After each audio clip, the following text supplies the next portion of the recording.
It falls. I like to see you wiggle, wiggle, for sure. You know, there, there, doing a compact. No slack. What's up, guys? This is Maxwell Media Inc. I'm your host, Sir Maxwell. It's been a while. It's been a long, long time. And I'm coming back to you with some RWBY Ice Queendom. Happy Pride. That stuff's coming. There's lots of stuff that's happened. But I'm happy to be back. Happy to talk about RWBY Ice Queendom. Well, let me take that back, honey. I don't know about happy, but we're gonna talk about some RWBY Ice Queendom. So, when RWBY Ice Queendom was first announced, I was gonna react to the trailer and do all of that, but I was like, I don't really feel like it. So I just went ahead and watched the trailer. I looked into some of what it was about, and I was just kind of like side-eyeing the whole project, because I'm like, are y'all rebooting RWBY? Because like RWBY isn't even, I just feel like RWBY isn't even done, so why would you reboot it? But apparently it's not a reboot, it's just their retelling volume 1. But then I was kind of like watching a bunch of videos and I was like, okay, with Judgmental Critter, I agree with you. Like, why are we always going back to Beacon? If we gonna retell something, let's get a good volume 5. Let's get a good Mistral arc, okay? Like stuff like that. Like, can we get content like that? But I don't know. I was originally gonna make a video about how I think RWBY Ice Queendom is a mistake, because I just feel like because like Rooster Teeth, it's like Rooster Teeth adjacent, but like a professional studio in Japan is doing this, and I feel like one of the biggest mistakes you can make in business is showing people that they can do your job better than you without you. Essentially, like, basically, I feel like, because like RWBY Queendom, Ice Queendom looks like something that a lot of people will be into, animation-wise, visually. Obviously, people really like the sub-anime aspect of it, you know. And, you know, like, to be frank, RWBY Volume 1 is ugly. Like, it's ugly. It's hard to get people into RWBY because people just can't get over how bad it looks.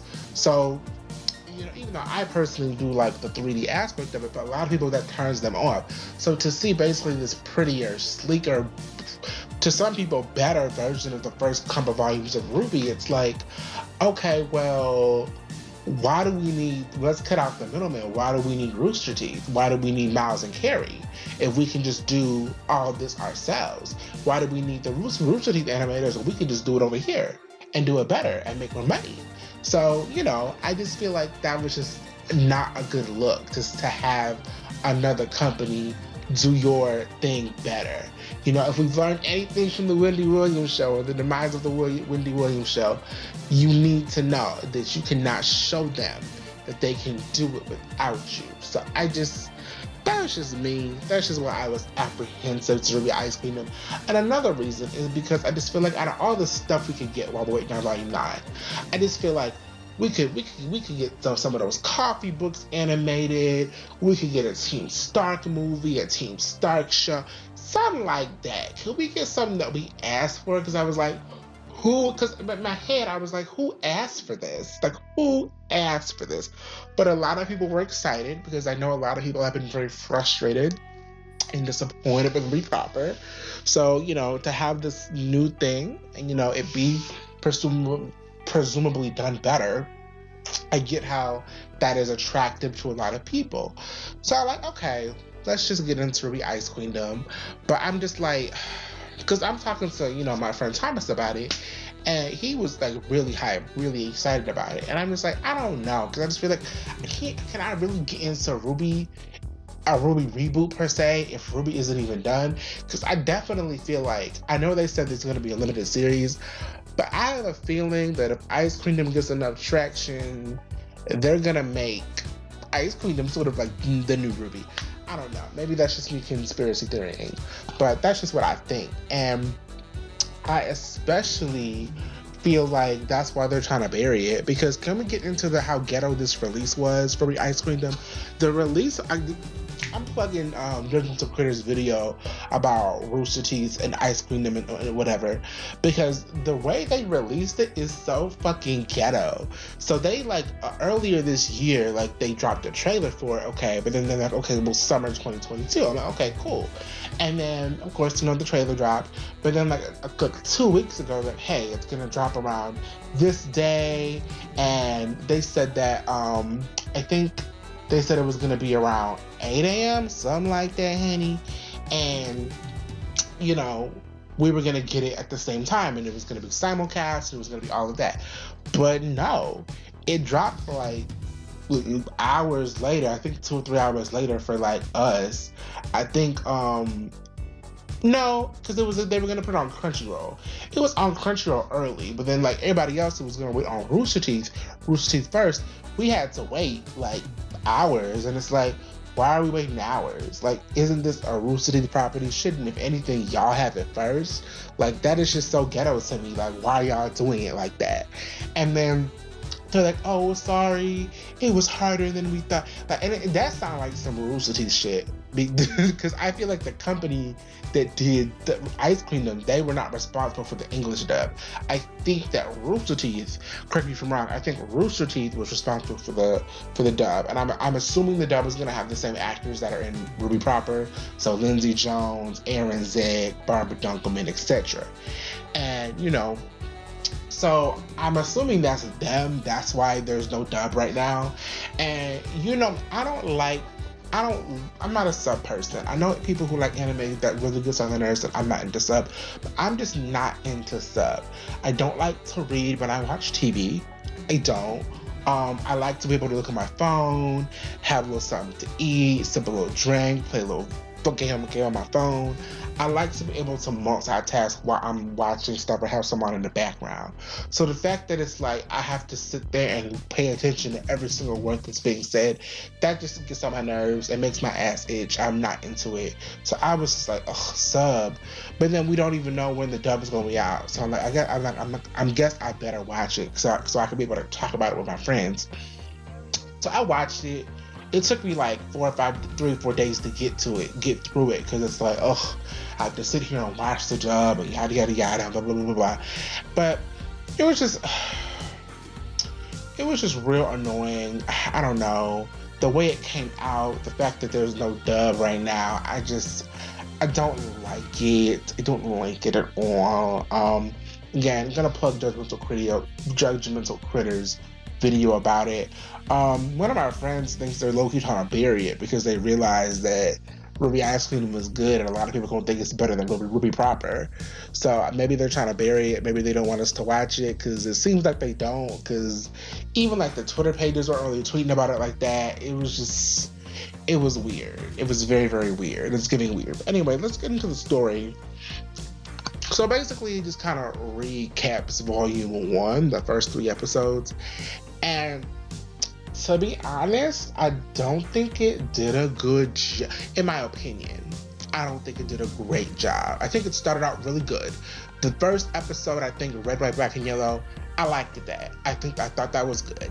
Even though we didn't get Yang, so it's like, where's the yellow in Red, Red, Black, and Yellow?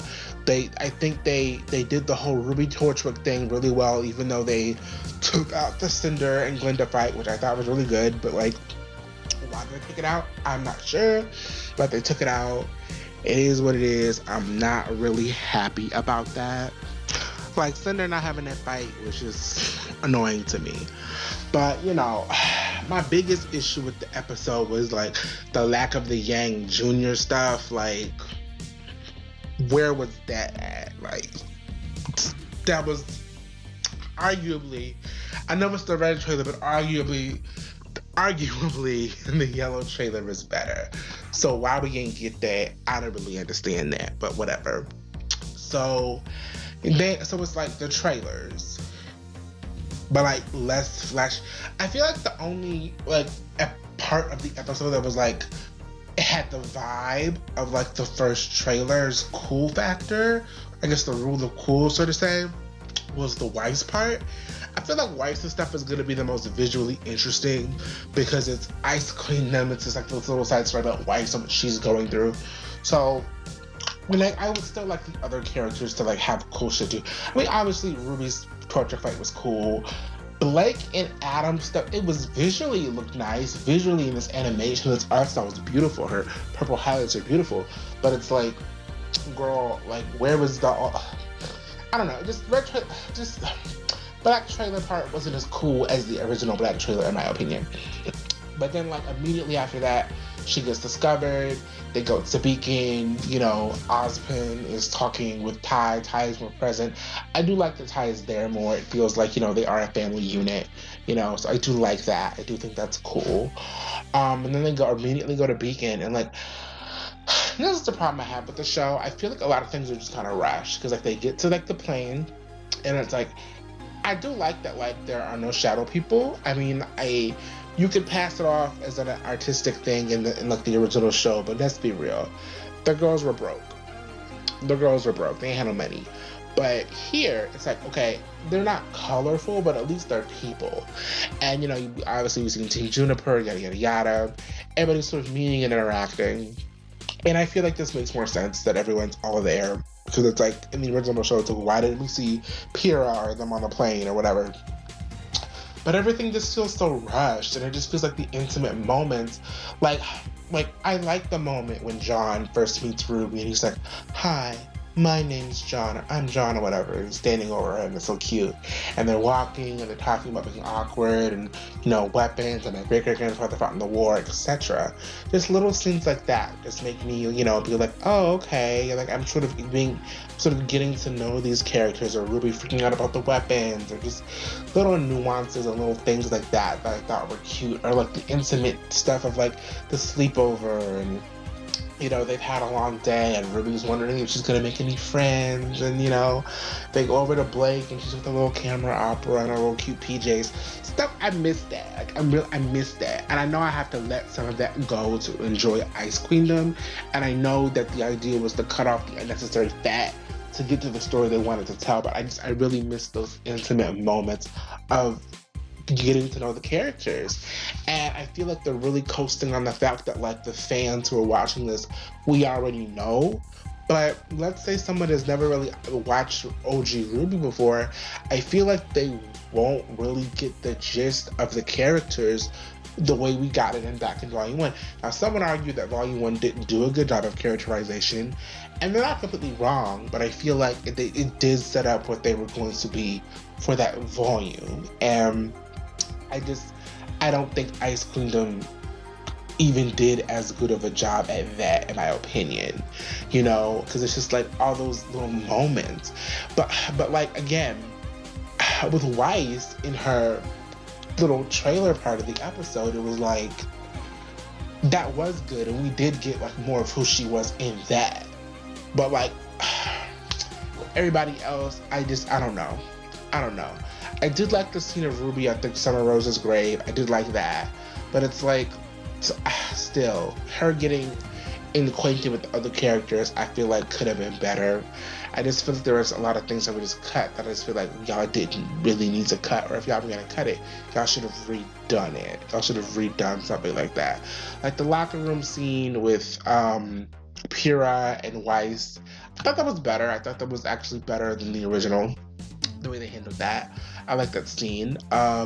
We didn't really need the Ruby and Yang talking about milk, and then like, we didn't need that. Y'all cut that off. But then we immediately go to like when they're launching everybody off, and I'm like, oh, okay. And we meet this new character, Shion. Now, Shion, they look like they belong in an anime, baby. They look like they belong. They honestly I think they belong in the show called Black Clover, but Shion, they look great. I'm using they, them, because apparently they're non-binary, so that's great. We love queer representation. And they're on the Emerald Forest. Emerald Forest feels like it goes by in like 5 to 10 minutes. It really, really do. It's like, we're locked in the Emerald Forest, we immediately meet up with everybody. Weiss and Ruby briefly battle some wolves or bears or Ursa or whatever. Blake and Yang kill on Ursa real quick, and then they immediately get into the big bridge fight. I just feel like, why are we cutting off the intimate moments? Why are we cutting that off? Like, I feel like that Ruby and Weiss were arguing enough. I feel like this would have been a better time to have Blake and Yang talk a little bit more. I feel like maybe have a scene with Norman and Nora. I wanted a little bit more of that. I feel like if we're gonna redo the structure of the Emerald Forest, let's really do it. But they didn't do that, you know? Or it's like John and Pyrrha, when she's explaining. Now, maybe you didn't need her to explain Aura the way she did, but like to me, to build up John and Pyrrha, like, let's have them actually talk. Because by the end of the Emerald Forest, John and Pyrrha, they felt like friends by the end of the Emerald Forest. Here, it's like, okay, I guess they have crushes on each other, or she has a crush on him. I don't know, girl. But in the original show, it's like those intimate moments of like them talking about or discussing it, or them walking into the Death Stalker nest, stuff like that. There's small things, not a lot, but to me, it's just like it meant more than what they did here. It's just, I don't know. And then like the bridge fight, sorry, OG did it better. And then that's mostly due to Monty's animation. I think visually a lot of people would prefer the Ice Kingdom version. I think choreography wise, I feel like we can all agree that Monty Ohm was better. Sorry about it. Now, obviously nobody else is going to be able to replicate Monty Ohm, but so they're just going to be at a disadvantage there. But Volume 1 without Monty Ohm's animation is a hard thing to sell me. It really, really is. But I feel like they did I don't want to say this, I think they could have done better, but I feel like they did really good with what they had. They really made the most, or they made a lot with what they had, and it wasn't bad. But I just feel like, yeah, I don't want to harp too much on that fight. But then after that, they immediately get into like the dream thingy with Jean, and it's like, okay. And it's like there's this dream grim and his friends. I feel like that should have been a whole episode. I feel like this whole dream grim thing, that could have been its own like 15-20 minute episode if we're gonna do that. But it just feels like they don't have time, or they don't want to commit the time to doing that. So they don't. I feel like they briefly do it to set up the fact that it's going to happen to Weiss. And then they just sort of rush past that, in my opinion. And then like they cut out like the good parts of like the Ozpin and Weiss and Port and RWBY conversation. Like they cut off weird parts of that where it's like, oh, that's not as impactful as it was in the OG show. Sorry about it. Like, you know, like, or when it's like, I don't know. I did not like that, what they did with that conversation.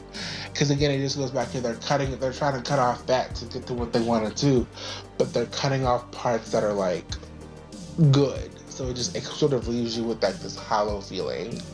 And I don't love it. But then we go immediately from that into Black and White. And it's like, not us immediately going into Black and White. Like, what's the rest of the season? But, you know, and even with that, it's like Blake and White immediately start fighting, and then they get into it, and like 2 minutes, or even like I feel like it's 60 seconds into their argument, she admits she's upon us and runs away. And it's like, again, going back to the OG, the fact that you can tell that this is something that they were both passionate about, because they were fighting for, it seemed like, hours about it. And then she finally broke down and said, oh, because we're tired of being pushed around.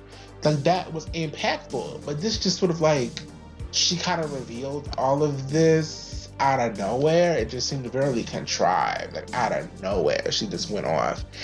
And I guess they're really not shying away from the fact that she's racist, which I guess I feel like you could do this. I feel like because like shows like Avatar: Last Airbender or a Black Clover, shows where you have like a prissy, you know, prince or princess type that like looks down at everybody else, you could do that. But, you know, I feel like other shows, they do it more with classism, and obviously classism and racism intersect, but it's like, it's kind of hard to root for somebody who's not only racist, but like their family legacy is built on, for lack of a better term, white supremacy, racism. It's hard to root for that kind of character. But I guess we're gonna be exploring her at Ice Queendom, I guess, honey. One thing I would like to say, I'm eruption frame at this point. I do like Jacques. Jacques and his voice actor, the Japanese guy. He sounds like someone who was a ruthless businessman that ruins lives. Other guy from OG RWBY, he sounds like a sniveling idiot that the writers hate. And that's the thing when you're writing people. Like, I get that, like, because it's like, if you have to be able to write the character from a, like, for real, like, you have to be dead ass about it. And I feel like with Jacques, it was like they were never dead ass. I feel like they were always writing his scenes ironically. They were always right. They were setting him up to fall, and it's like, no, have this character be an actual person and not like a cardboard cutout, literal mustache twirling villain. It was weird. Whitley seems like he's gonna be interesting. Winter looks interesting. Willow looks like they're gonna give her some good stuff. So yeah, Weiss. I feel like they're putting the most effort into Weiss's character, and I like that. But I also feel like Weiss, early season Weiss especially, takes a lot of screen time in the Team RWBY aspect of it. I feel like, and again, the show is called Ice Queendom, so maybe I should not expect them to delve into stuff like Yang, because somebody said Yang had an arc. I'm not gonna say who, because I don't want to embarrass them, but apparently Yang's arc was, oh, well, Ty said that she has to stand on her own and that RWBY has to stand on her own. So that's why she didn't interfere when Weiss was talking shit, because she was letting her stand on her own. And it's like, what?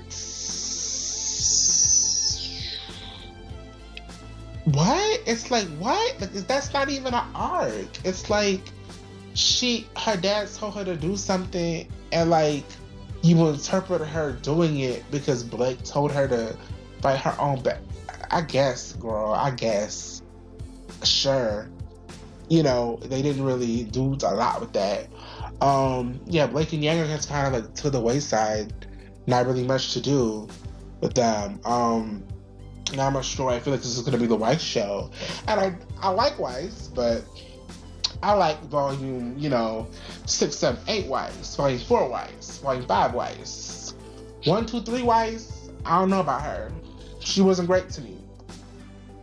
I'm not really as invested as other people are in the, I'm a white person with a scar, and I have a tragic backstory, and my dad used to beat my ass, and that's why I'm racist and an asshole to everybody, and I'm doing bad things. I just, it's not my vibe. I feel like, I'm not as invested in people having to unlearn their like evil toxic shit based on like terrible shit, because I just feel like we all got pain, we've all gone through things, other people have horrible parents. I don't know, I'm not opposed to it. I am interested in like the white stuff, but it's just like, I'm tired of it. I don't know what to say, but so the black and white stuff happens. They skip they skip the fight, and I'm like, why would you skip the gunchucks? Why would you skip? They just cut straight to Penny blowing shit up and them running in terror, and it's like, what? And it's like, again, they're banking on the fact that we've already watched this shit, so we're like, when what happens. But again, if you're not a RWBY fan, I don't understand how you could understand what's really going on in the context. It's just, especially if you're a person like me who doesn't do sub. It's just, I had to watch it multiple times to really get what was going on, and it was just, I don't like that. I feel like, why are we skipping important shit? Why are we skipping important shit? Or why are we skipping at least fun shit? Like, I would have liked to see the gunchucks in the new animation. I would have liked to see Blake fight Roman in the new animation. I would have, yeah, I wanted to see it. Yep, yep, yep, I wanted to see it. So, and then after that, it's like, Weiss isn't racist anymore, but it's like, no, but she is, and like her the bug that possesses John is possessing her, and I guess that's what we're doing, and Team RWBY's gonna have to go in her mind, and it's gonna be Ice Queendom and all of that, and they're gonna have to do some shit, save the day. We'll see how it goes. I can't guarantee I'm gonna cover every episode, but I'll definitely probably cover the season when it's done. Yeah. That's really all I really have to say about my Ice Queendom thoughts. I feel like, yeah. I think it's a mistake. I feel like we should have gotten this after RWBY was done. I feel like this is sort of like a distraction from like RWBY Volume 9 and like to hold us over, I guess. And in that spirit, I'm cool, but for me, it's just like, I feel like this would be a better project if RWBY was done and they had the perspective of where the characters were going. But they don't, so they're not gonna have that, and I wish they had that. But anywho, that's it for me. That's all I really have to say. This was just sort of like jumbled thoughts, but you know, this is Maxwell Media Inc. I've been your host, Maxwell. May the power protect you. Bye bye.